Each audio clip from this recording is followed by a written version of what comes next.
For decades, butter was public enemy number one. Then suddenly it wasn't. So what changed? Did butter get healthier, or did we just get smarter? The truth is more interesting than you think, and it involves some genuinely questionable science, corporate influence, and a few surprising discoveries about what our bodies actually need. I'm going to walk you through the real story of butter, margarine, and everything in between. No scare tactics, no miracle claims, just the science, the history, and practical advice you can actually use.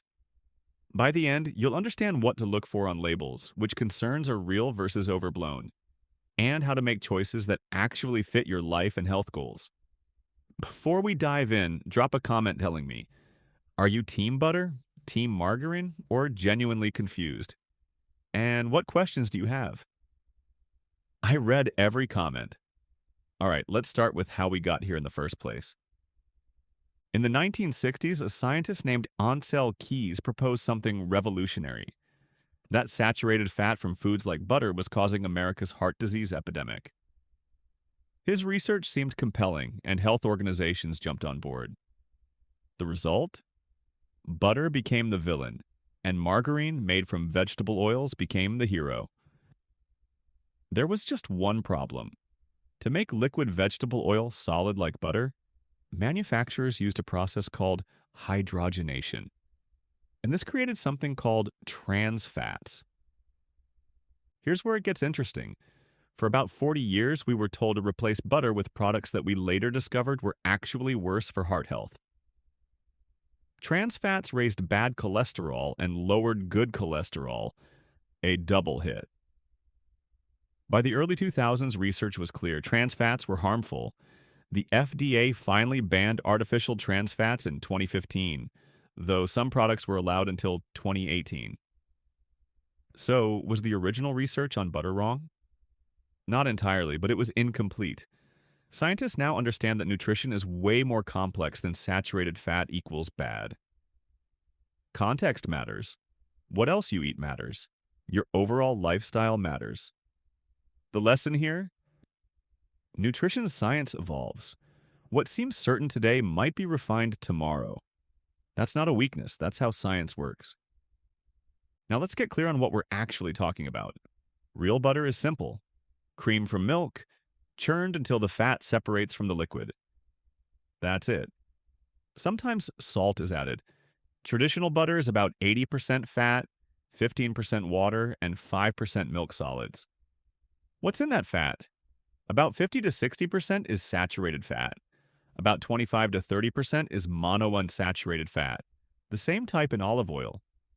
Small amounts of polyunsaturated fats, fat-soluble vitamins A, D, E, and K, and if it's from grass-fed cows, more omega-3s and vitamin K2.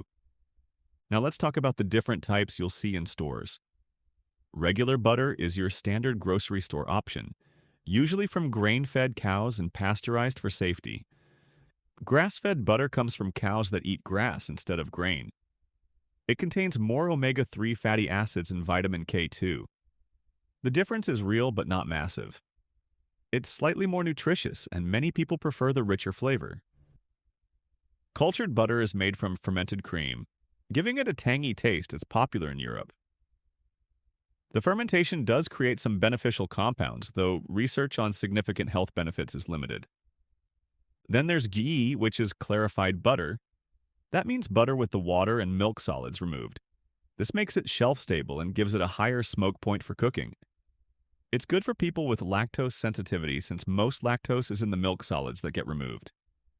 European-style butter has higher fat content, 82 to 85%, and it's often cultured.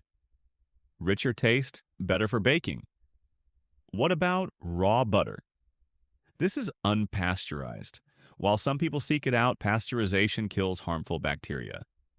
The CDC recommends avoiding raw dairy products, especially for young children, pregnant women, older adults, and anyone with a weakened immune system. Modern margarine has evolved since the trans fat days, but it's still a processed food. Basic margarine typically contains vegetable oils like soybean, canola, palm, or a blend. Water. Emulsifiers to keep oil and water mixed. Preservatives. coloring to make it look like butter, added vitamins, often A and D, and sometimes salt. Is modern margarine harmful? Most brands no longer contain artificial trans fats. That said, it's still a more processed product than butter, and some contain palm oil, which has environmental concerns, or partially hydrogenated oils, which may contain trace trans fats. What about plant-based spreads and butter alternatives? These vary wildly. Some are made primarily from olive oil or avocado oil and are relatively simple. Others contain a long list of ingredients and stabilizers. Read labels carefully. The plant sterile versions do lower LDL cholesterol. Studies confirm this. However, lowering LDL alone doesn't tell the whole story about heart disease risk. And there's some research suggesting plant sterols might reduce absorption of fat-soluble vitamins if consumed in very large amounts. If your doctor recommends these, follow up regularly to monitor your nutrient levels. So, what does the science actually say?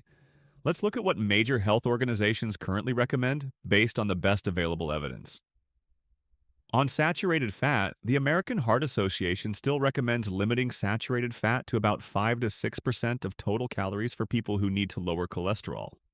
But they also acknowledge that replacing saturated fat with refined carbohydrates doesn't help and might hurt. The key insight? What you replace saturated fat with matters just as much as cutting it.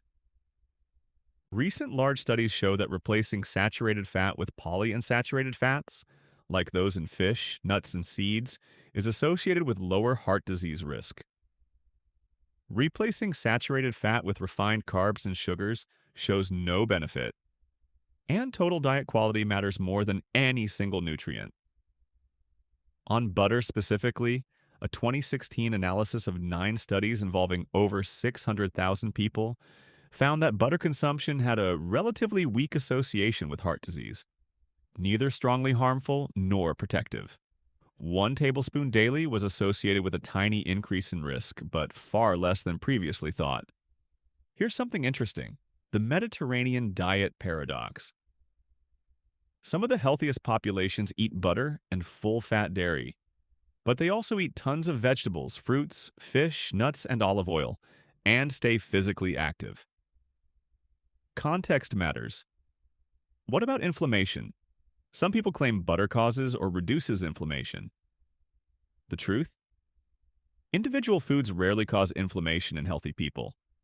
Chronic inflammation comes from patterns: excess body fat, lack of exercise, smoking, chronic stress, and diets low in fruits and vegetables. Okay, enough science. What should you do? If you're generally healthy, use butter in moderation. A tablespoon or 2 daily is fine for most people. Grass-fed might be slightly better nutritionally, but regular butter isn't poison. Balance it with plenty of vegetables, fruits, whole grains, and healthy proteins. And stay active. If you have high cholesterol or heart disease, talk to your doctor or dietitian about your specific situation. You might benefit from limiting saturated fat. If you switch to spreads, choose ones with no trans fats and minimal processing. And focus on adding more omega-3s like fatty fish, walnuts, and flax seeds. For cooking, butter is great for flavor but has a low smoke point, about 350 degrees Fahrenheit. Ghee has a higher smoke point, 450 degrees, and works better for higher heat cooking. For very high heat, avocado oil or refined olive oil are better choices. When reading labels, look for 0 grams trans fat and check ingredients for partially hydrogenated oils. If present, there may be trace amounts. Look for short ingredient lists and no artificial colors if you can avoid them. Here's something worth considering: the sustainability angle. Grass-fed and pasture-raised products generally have a smaller environmental footprint than conventional dairy. If that matters to you, it's a legitimate consideration. But here's the real problem most people face. It's not whether you use butter or margarine. It's that many of us eat too much processed food overall, not enough vegetables, and we're sedentary. A tablespoon of butter isn't going to undo an otherwise healthy lifestyle, and switching to margarine won't fix an unhealthy one. So here's the bottom line. Butter isn't a superfood, but it's also not poison. Modern margarine is better than it used to be, but still more processed. The choice between them matters way less than the overall quality of your diet and lifestyle. My suggestion? Choose whichever you prefer and can afford, use it in moderation, and spend your mental energy on things that matter more: eating more vegetables, moving your body, managing stress, and getting enough sleep. If you want to upgrade, grass-fed butter or simple olive oil-based spreads are fine choices. But don't stress about perfection. Your turn. What questions do you still have? Drop them in the comments and I'll answer as many as I can. If you found this helpful, subscribe for more evidence-based nutrition content without the hype. Next week, we're talking about cooking oils, what the smoke point actually means, and which ones are worth the extra money. Thanks for watching, and remember, nutrition doesn't have to be complicated or scary. Small, consistent choices add up over time.